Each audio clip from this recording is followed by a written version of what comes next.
If magic of HDR merge feature in Affinity has been on your mind, you are in exactly the right place. We'll get it fully sorted inside Affinity in just a few minutes. Let's dive in. So first of all, I'll simply navigate to the top and select the file menu. From within the file menu, let us select the option called New Image Process and then select the option called HDR Merge. So if you don't see the HDR Merge option here, if you are using older versions of standalone Affinity software like Affinity Photo, then you'll just find the HDR Merge inside of the file menu right here. So in this new version, we can see that this option is right here. So I'll just go ahead and click on HDR Merge option. After clicking on the HDR Merge option, now the next step is to add all those images that have different level of exposure. So for that, I'll just go ahead and click on the Add button right here. After clicking on the Add button, you can see that we have multiple images here with different level of exposure. So I'll just go ahead and select all of these images and then click on the Open button. Now after clicking on the open button, you can see that all of the images has been successfully loaded. And before starting to use this feature or applying this feature to our images, first of all, let me explain a basic concept of this feature. So in general, this feature simply allows us to take the sample or take multiple images here and load it inside of it, and the images should have different levels of exposure as you can see here in the thumbnail of the images. So what it does is it will calculate or take all those different level of exposures from each one of our images and then give us a final output of this image with best exposure by calculating or taking into account all of these exposure. Now, let us go ahead and simply tweak other settings as well. So the first settings that we do have is automatically align images. So for this one, I'll just simply uncheck this checkbox since we have the perspective of these images fully intact and fine. So you need to check this option only when you are using your hands to take images instead of any tripod or any other stands to take images. Now, the next option we have is automatically remove ghosts. So this particular option simply removes any defects or movements in your images such as ghosts. Now, for this, I can just go ahead and uncheck it. And the next option we have is the noise reduction option. So this one, I'll just go ahead and check this option on. And if you look beneath it, then you'll find that we do have several values here to tweak by using the slider here. I'll just go ahead and click and drag the slider to change the values to somewhere at 55% for this, for noise reduction. And similarly, we do have the other option called Tone Map SDR Image. For the sake of this tutorial, in order to understand and learn more, I'll just go ahead and check this option on, since it will take us to a new UI that lets us to change or tweak the tone map of the image. Now I'll just go ahead and click on the OK button to commit or apply our new SGR merge to different images that we have. Now I'll just go ahead and click on the OK button. Now as soon as I click on the OK button, you can see that it is processing the SGR merge. And let me zoom out. So I'll use the shortcut key of Command plus 0 in order to fit this image to the screen, and I'll just use the shortcut key of Command plus minus in order to zoom it out like so. If you're using Windows, you can use the similar shortcut key of Control plus 0 to fit your image to the screen and Control plus minus to zoom out.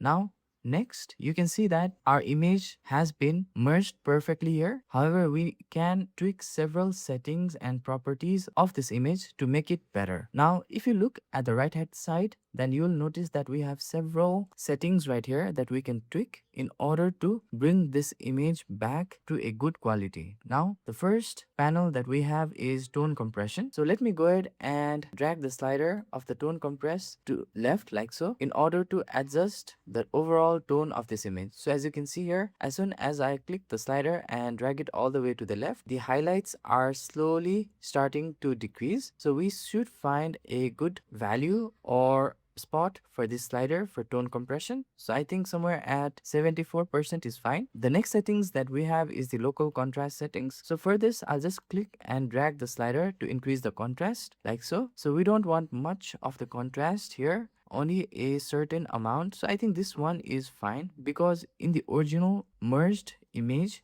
you can see that we don't have not so much contrast whatsoever. So I'll just go ahead and increase the local contrast slider like so in order to introduce those level of contrast that we need. So I'll set it to somewhere at 42% for now. And I think this contrast is fine and making this image much more natural. Similarly, we do have other panels as well, such as exposure.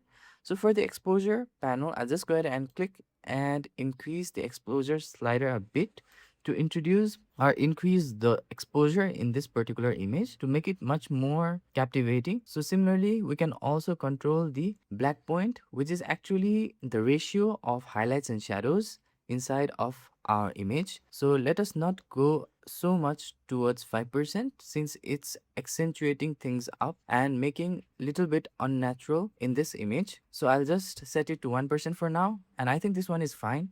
Similarly, we can control the brightness as well. So for the brightness, I'll not increase the brightness, but let me decrease the value of the brightness to somewhere at minus 5% for now.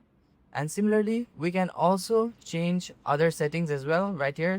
For example, we do have instant enhance option. So for the enhance option, I'll just go ahead and increase a contrast a bit to make or bring in those extra details from the mountain areas like so. Similarly, we can also decrease the saturation since I think the colors are being a lot more saturated. So I think I'll set it to somewhere at minus 12% for now.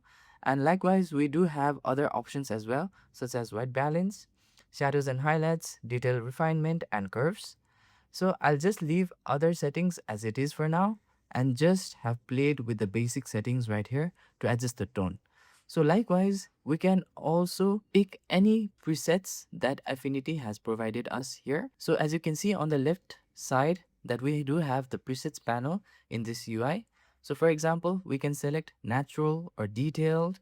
So let me go ahead and pick the detailed preset since I find it much more captivating. So as you can see here, the detailed preset has been applied and it looks somewhat like this. Similarly, we can also change it to any other preset that we prefer, such as high contrast black and white, as you can see here. So this is how the high contrast black and white feature is currently looking inside or currently applying inside of this image like so. And if we want to bring our image to the original tone settings that we have applied before, then we can just use the shortcut key of Command plus Z like so, and this brings back our image to the original state like so. Now similarly, we can also go ahead and save this preset that we have applied to this image initially by just going to the top like so. And first of all, let us create a category. I'll just click on this option and you can see here that we have the option called create new category. I'll just click on create new category like so. And right now, as you can see here, nothing happened. Or let me go ahead and just scroll if I can see anything new. So there is right now nothing new. So I'll just go ahead and click on presets for now. And you can see here inside of the presets, everything is empty. Now let us go ahead and just create a new category once again. So I'll just go ahead and click on create new category like so. Okay, now it seems that the categories that we are going to create has been created here inside beneath the presets too. So I'll just go ahead and click on the presets too. So it's turned out that Affinity creates any new category as a default name of preset. So I'll now just go ahead and rename the preset to. Now, in order to rename it, I'll just click on this particular option and then select the option here called rename category. And I'll just type in the name of the category to somewhere as new tones and then click on the OK button. And as you can see here, the new renamed text has been successfully applied here. Now, next, let us go ahead and save this particular preset inside of new tones category. So for that, I'll just go ahead and click on the option called add preset right here. So as soon as I click on the add preset, I can just simply rename it to add it. So now I'll just rename it as first preset and then click on the OK button. And now you can see that this particular preset that we have recently applied has been saved here inside of the new tones preset category. And we can apply this first preset to any other images that we import and apply the HDR merge feature to.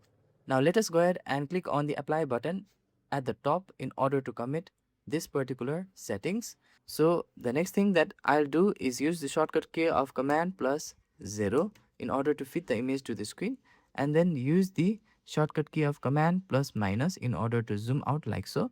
So if you're using a Windows machine, you can similarly use the shortcut key of control plus 0 to fit your image to the screen, and use the shortcut key of control plus minus in order to zoom it out like so. So this is how you can use the HDR merge feature inside of Affinity, where to revise, it simply takes a stack of images that have different level of exposure and then merge it all together and calculate the final exposure by taking into account all individual exposure from each images into one final output image. So this is how the HDR merge feature in Affinity works. So that's the full picture on magic of HDR merge feature in Affinity, and it's yours to use anytime you need it. You now have a repeatable way to handle this inside Affinity, no more guessing. I hope this made things a little clearer and saved you some frustration along the way. If it did, a like genuinely helps the video reach more creatives. Sharing it helps someone else stuck on the same problem, and subscribing means you'll catch the next one the moment it's out. I'm building this channel one honest, practical tutorial at a time, and I'm glad you are here for it. Let me know in the comments if you have any questions. I do read and reply. Thanks for watching all the way through, and I'll see you in the next Affinity Tilde video.